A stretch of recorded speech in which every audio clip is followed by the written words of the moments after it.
Você está no canal Eu Estudo a Lição com o pastor Samuel Camilo.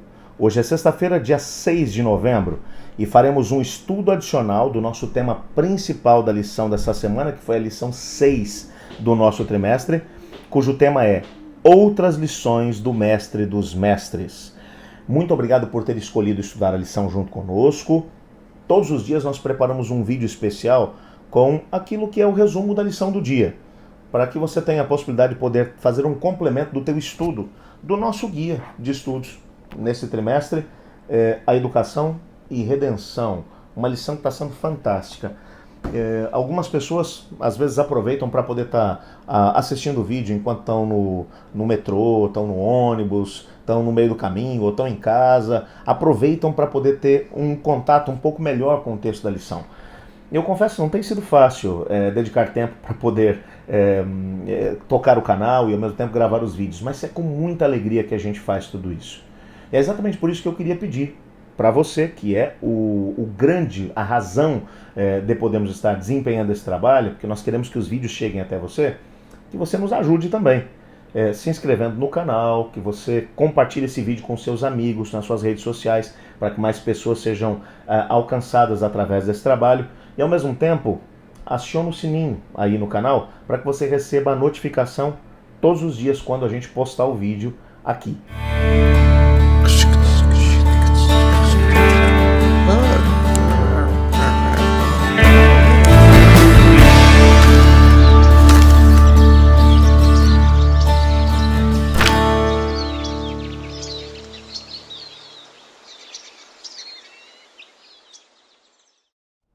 O nosso guia de estudos hoje traz um texto de Ellen White do livro Caminho a Cristo nas páginas 58 e 59 e traz uma mensagem muito legal. Eu quero ler aqui o parágrafo que vai aparecer na nossa lição de hoje para a gente conversar um pouquinho sobre ele, tá legal? O texto diz assim: Ellen White declarou, entre outras coisas, que quando realmente aceitamos o Mestre dos Mestres, teremos o desejo de refletir a sua imagem, possuir seu espírito, fazer sua vontade e agradá-lo em todas as coisas. Na companhia de Jesus Cristo, o dever torna-se um deleite. Nos capítulos 5 a 7 de Mateus encontramos o Sermão do Monte, um dos melhores resumos do que o Mestre desejava que os seus discípulos conhecessem e a tônica do reino que ele veio estabelecer. Esse parágrafo ele é muito profundo, tem muita coisa contida nele aqui. Na verdade, a lição de hoje está toda ela centralizada nesse parágrafo. É um parágrafo onde a gente vai descobrir aqui algumas coisas. Primeiro, que quando a gente se encontra com Cristo Jesus, quando a gente busca Cristo Jesus, nós devemos ter o desejo de refletir a sua imagem. Ou seja, de permitir que o Espírito Santo de Deus nos transforme à imagem e semelhança de Deus. Quando o ser humano foi criado, lá em Gênesis 1, 26, nós descobrimos isso, o ser humano foi criado à imagem e semelhança de Deus. Mas depois que a rebelião chegou no nosso planeta, nós acabamos revelando, na verdade, a imagem do grande rebelde, do querubim rebelde, que é violento, que é mentiroso, que é promíscuo, que é egoísta. Esses traços têm sido evidenciados na humanidade. Por quê? Porque a rebelião, de alguma maneira, assumiu o domínio da natureza humana. Entretanto, quando nós nos entregamos a Cristo Jesus, há um caminho contrário que é feito aqui, através do Espírito Santo de Deus. Ele, de novo, faz com que a imagem de Deus seja estampada na nossa vida. Então, quando a gente descobre Cristo Jesus e descobre o seu reino, a gente nasce para o reino de Deus, as coisas espirituais começam a fazer parte da nossa vida. Nossos olhos têm que ser abertos para elas.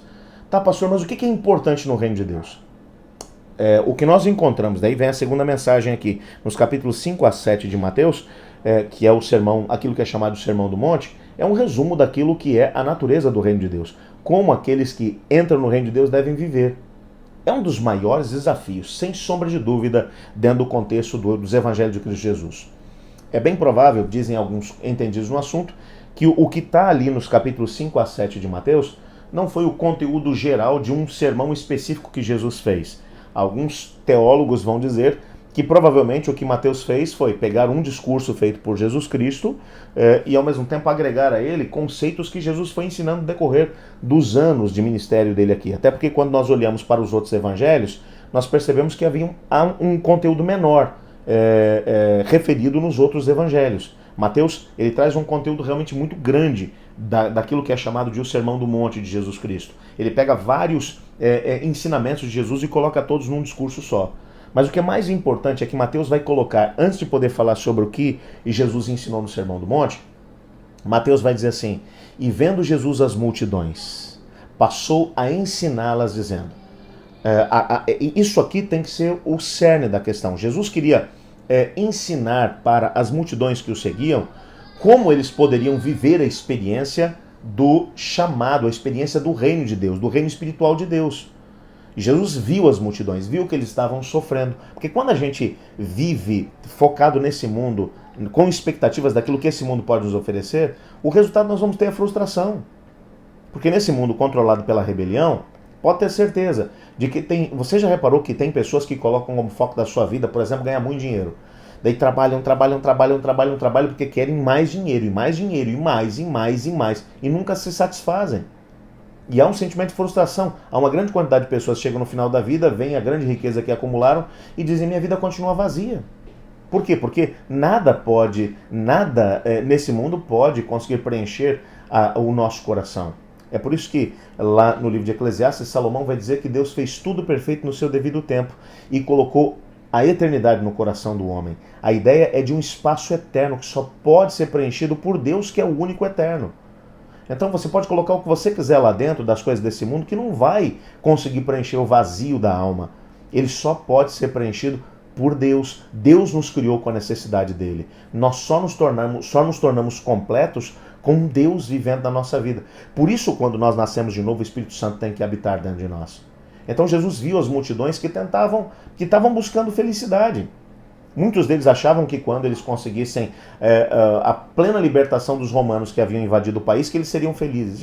E Jesus percebeu que os romanos poderiam ser expulsos do país e ainda assim eles teriam um vazio no coração, porque não era a libertação dos romanos que traria para eles a felicidade. Alguns achavam que se eles tivessem mais dinheiro, eles seriam felizes. Mas Jesus sabia que eles podiam ser os mais ricos do mundo e ainda assim serem felizes, porque o vazio da alma não poderia ser preenchido com todo o dinheiro do mundo. Outros achavam que se tivessem uma família melhor, filhos melhores, e assim por diante, a lista seria grande. E Jesus então vê as multidões, percebe as necessidades delas, e então ele fala sobre as necessidades do reino. No Sermão do Monte, ele vai trabalhar aspectos como relacionamento interpessoal, ele vai colocar um foco em Deus sobre todas as coisas. É tanto que é no contexto do Sermão do Monte que ele vai dizer: busque em primeiro lugar o reino do céu, a sua justiça, e todas as outras coisas serão acrescentadas. Ele vai colocar um foco grande na busca por Deus, da nossa relação com Deus. E ao mesmo tempo vai trabalhar a questão da religiosidade, como devemos viver uma religiosidade já que a gente tem o foco em Deus. Ele vai dizer, por exemplo, quando você for orar ou quando for fazer jejum, não fique mostrando isso para os outros, porque você tem que estar focado em Deus e não nas pessoas à sua volta. O foco que você tem que ter nas pessoas à sua volta é: perdoe mesmo quando as pessoas não merecem, e perdoe quantas vezes for necessário. Você deve andar uma segunda milha quando te forçarem a caminhar uma milha.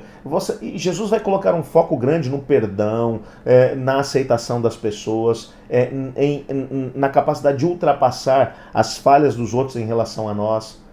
Por quê? Porque o reino de Deus mexe com todos os aspectos da nossa vida. Quando nós temos o nosso foco em Cristo Jesus, nós temos a possibilidade de poder entender como Ele deseja que nós vivamos.